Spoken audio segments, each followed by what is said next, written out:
Throughout January, 7 on Your Side has been looking into the state of public school districts here in Texas, many of which have been struggling financially. In this new legislative session, district leaders are calling on lawmakers to boost state funding. Some want elected officials to go even further and make changes to the state's funding framework called recapture. 7 on Your Side reporter John Krinjak has more. As we've been reporting all month long, districts across Texas have been dealing with different versions of the same problem, mounting budget deficits due in large part to state funding that hasn't increased in years. Now, one local district has made the tough decision to close one of its schools. All those in favor, say aye. Painful cuts for Eanes ISD, the school board voting this month to shut down Valley View Elementary, as well as eliminating a popular Spanish immersion program amid a $3.3 million budget deficit. We were lied to. Plain and simple, it feels discriminatory. We don't blame parents and staff for being upset. District leaders say these are not easy decisions. They cite two main reasons for the Valley View closure: declining enrollment and no increases from the state in per-student funding known as the basic allotment since 2019.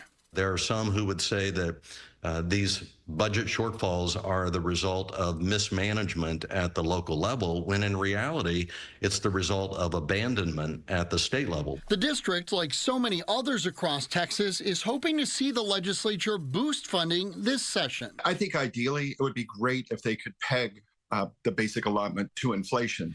Eanes officials would also like to see reform to what's called recapture, or Robin Hood. That's a state policy designed to share the wealth among districts. We have sent over $1 billion to the state since Robin Hood was enacted. Essentially, districts with higher property values, like Eanes ISD, have to pay back a chunk of their property tax revenue to the state. We do believe that recapture as a part of the funding formula is unjust and it is inequitable, but it is the reality as well. This past year, Eanes paid $95 million in recapture money, 2/3 of its total property tax revenue, putting it among the 10 highest paying districts in the state. We know that the state is dependent on that as a source of revenues to supposedly fund under-resourced districts in other parts of the state.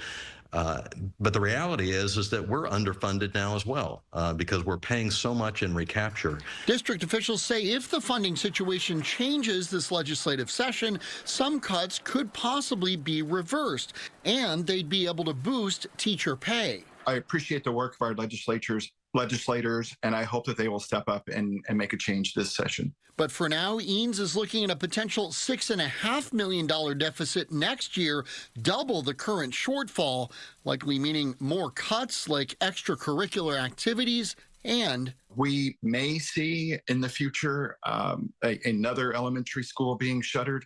And of course, all eyes will be on the legislature to see what exactly happens in the coming weeks and months. For 7 on Your Side, I'm John Krinjak, Fox 7 Austin News.